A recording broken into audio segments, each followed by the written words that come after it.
ఇది carrot. Okay okay, ఇక్కడ carrot కూడా పెట్టేసారు. క్యారెట్ వీటిలలో బాగా వస్తుందండి. దీంట్లో బీట్రూట్ కూడా వస్తుంది, ఎందుకంటే ఒకటే గడ్డ కాబట్టి ఇది సరిపోతుంది మనకి ప్లేస్. ఓకే ఓకే, నేను పోయిన సంవత్సరం మొత్తం క్యారెట్ బీట్రూట్ దీంట్లోనే పెట్టారు. సో ఒకటే గడ్డ వస్తుంది అంటే ఒక ప్లాంట్కి ఒకటే వస్తుంది. బీట్రూట్ ఒకటే వస్తుందండి, అది మంచిగా హెల్దీగా పెరుగుతుంది.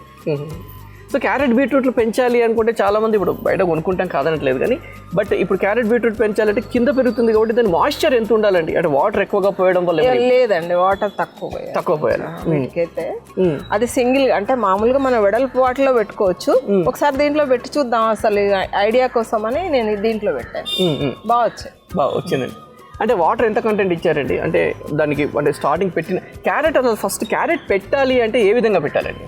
క్యారెట్ మామూలుగా అంటే మనం నారు పోసుకుంటాము, దాన్ని ఒక్కొక్కటి తీసుకొచ్చి వీటిలలో పెడతాం అనమాట. అంటే ఇప్పుడు చాలా మంది నారు పోసుకున్నామంటే అర్థం లేదు, అంటే సాప్లింగ్స్ దొరుకుతాయి అలా అయినా తెచ్చుకోవచ్చు. సాప్లింగ్స్ కాకుండా డైరెక్ట్ క్యారెట్ తోటి పెట్టుకోవడానికి కుదరదంటే అది పెద్ద ప్రాసెస్, ఎందుకని మేము సాప్లింగ్ తెచ్చుకుంటాం. సో ఆ ప్రాసెస్ మీకు తెలుసా?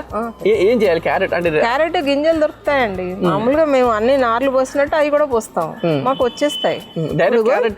క్యారెట్ పెట్టుకోవడానికంటే దాన్ని కట్ చేయాలి, దాన్ని ఉసుకలో పెట్టాలి, అది పెద్ద ప్రాసెస్ అనమాట. అంత ఓపిక ఇప్పుడు ఈ కాలంలో లేదనుకుంటున్నా నేను. ఎవరైనా సాప్లింగ్ తెచ్చుకుంటున్నారు, పెట్టుకుంటున్నారు. సాప్లింగ్స్ తెచ్చుకొని ఓపిక ఉన్న వాళ్ళు నారు పోసుకుంటారు అట్లా.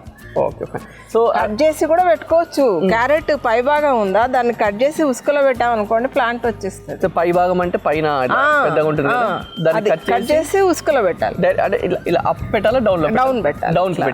పైనుంచి మీకు వస్తుంది. ఓకే, సో అంటే ఎంత లోపలికి పెట్టాలండి? అంటే ఒక 1 ఇంచ్ 2 1 ఇంచ్. సో మొత్తం క్యారెట్ ని మనం అలా పైన కట్ చేసి పెట్టుకోవచ్చు, సాప్లింగ్స్ పెట్టుకోవచ్చు.